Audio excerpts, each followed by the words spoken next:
Se sentía era como pasando siempre por encima de una cuerda de la luz porque uno se encontraba en un lado un grupo, en el otro, y le preguntaban si ha visto a alguien y uno sabía que si decía que sí lo podían matar, si decía que no también, entonces se sentía uno, fue realmente algo muy tenso tener que vivir un momento tan difícil, un momento que pues no se esperaba y ojalá no se repita. Nosotros estábamos como si fuera secuestrados en la propia casa, no podíamos hablar con nadie, no podíamos movernos, no podíamos salir. Y me acostaron en el medio de ellos, o sea, yo tenía que estar en el medio de los dos todo el tiempo con el revólver a los dos lados. O sea, los dos lo tenían al... Yo no me podía ni mover así porque sentía que si me movía, pues me iban a matar.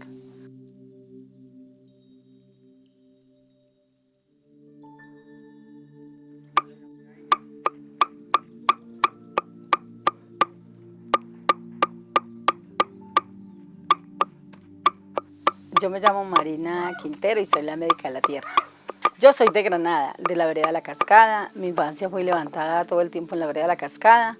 Luego, cuando tenía 17 años, 16, me casé y me fui a vivir a una vereda del Peñol llamada El Chilco, pero igual salí a Granada. Ya tráigame cilantro y tomates de árbol. Cilantro de la terraza de allá. Cuando llegó el motivo de la violencia por desplazamiento, tuvimos que salir por fuerzas armadas sin quererlo hacer. Yo estaba trabajando en una frijolera y salí corriendo y ellos empezaron como a dispararme, pero gracias a Dios pues no lo lograron hacer y empezaron a disparar de la casa de nosotros a los que estaban al frente, entonces a nosotros nos cogieron como rehenes. Teníamos que estar en el medio de ellos todo el tiempo y siempre se cubrían con nosotros.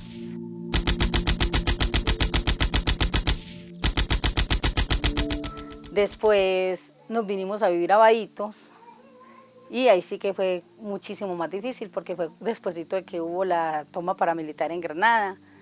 Entonces ya uno se sentía era como pasando siempre por encima de una cuerda de la luz porque nosotros estábamos como si fuera secuestrados en la propia casa. No podíamos hablar con nadie, no podíamos movernos, no podíamos salir. Todo el tiempo usted piensa que es el último día. Siempre, por ejemplo, un día yo llegué a ordeñar, no sabía ordeñar, entonces pasé miles de trabajos para llegar con una olladita de leche y me pasa esa leche. Y yo, pero es que, espere, yo saco un poquito para mi esposo que está enfermo del corazón. Que no, que me la pase. Bueno, entonces yo se las entregué. Después yo vi que empezaron a arrancar las papas y ellos arrancaban los viajes. Y yo, pero ¿por qué irán a arrancar todas las papas? Cuando luego cogieron todas las gallinas que habían y bueno, y empezaron a hacer la cena.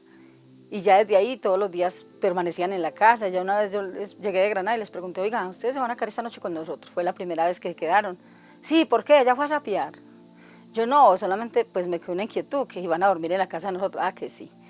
Y me dijo, si algo nos pasa esta noche, usted la va a pagar. Y me acostaron en el medio de ellos, o sea, yo tenía que estar en el medio de los dos todo el tiempo con el revólver a los dos lados. O sea, los dos lo tenían al... Yo no me podía ni mover así porque sentía que si me movía, pues me iban a matar. Usted sabe, ponga el pie ahí. Una noche empezaron a decir que recogieran todos los civiles para hacerles el trabajito. Nosotros lo primero que nos vino a la cabeza, nos van a matar. Pero no, se recogieron los civiles de otra parte y se fueron yendo, y a nosotros nadie nos dijo nada.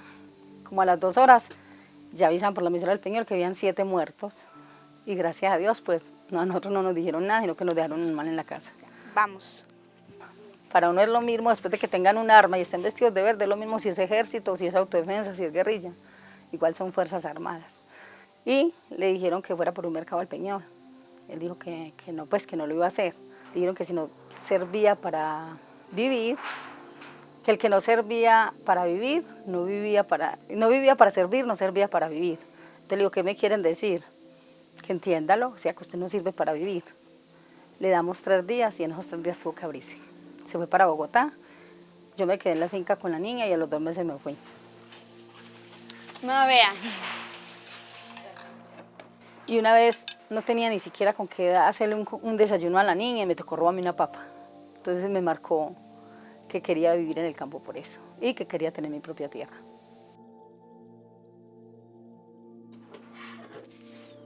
Cuando estábamos en Bogotá, él se puso muy mal del corazón, ya él, debido a que todo el trauma que tuvo de la violencia, por el machismo no lloraba, sino que se hacía el fuerte.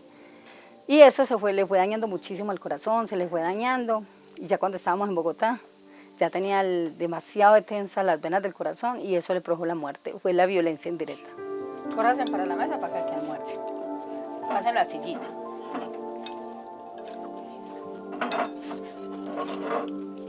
Bien, se va a comer aquí. Ahora pues los pies. Quedé sin nada, ni siquiera con qué enterrarlo.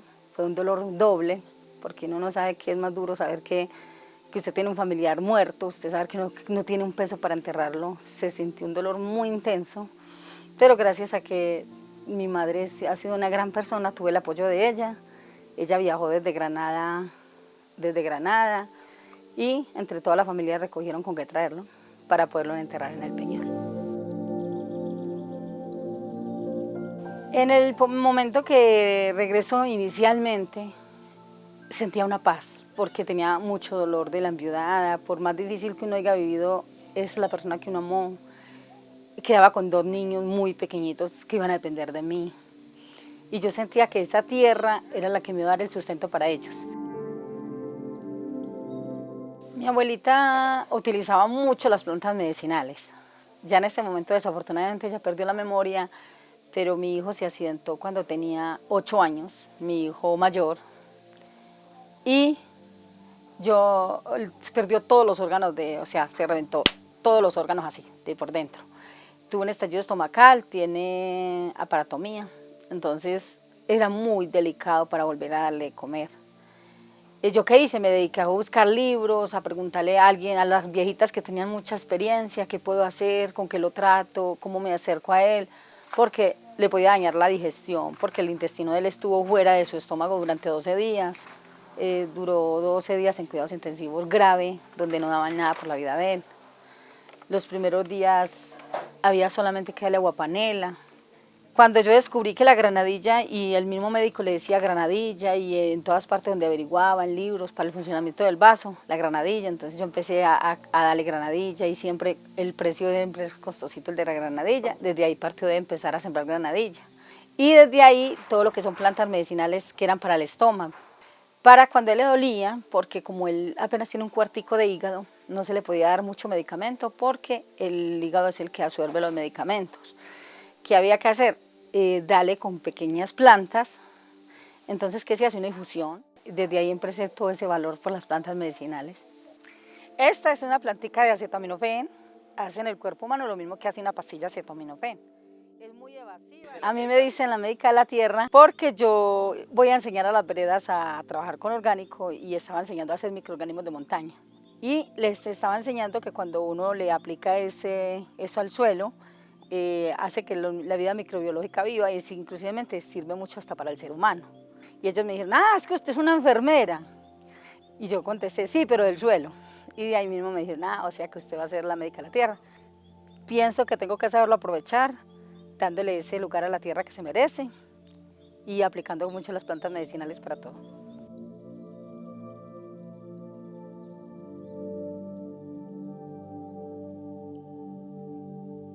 A mí me ha ayudado mucho el campo a sobreponerme las dificultades de la vida porque fue lo primero que cogí después de venir acabar de enviudar, de una vida que estaba en la ciudad pasando necesidades, quedar madre sola, cabeza de hogar de 23 años con 2 niños. Eso me hizo ver que tenía que acoger algo que me sirviera para estar cerca de ellos y para sanar ese dolor. Y cada vez que empezaba a trabajar la tierra, sentía que era una sanación para mi vida interna y para el alma. Así sea muy difícil, en el campo sí tiene que haber un futuro porque es donde está la comida, porque si todo el mundo viviéramos de la ciudad, pues no habría que comer porque toda la comida llega a una ciudad y al pueblo es directamente del campo. Uno que tiene esa bendición de estar en el campo, de ser el cultivador de la tierra, de ser el que ama y protege la tierra, pues maravilloso que veamos ese futuro para nuestros hijos ahí.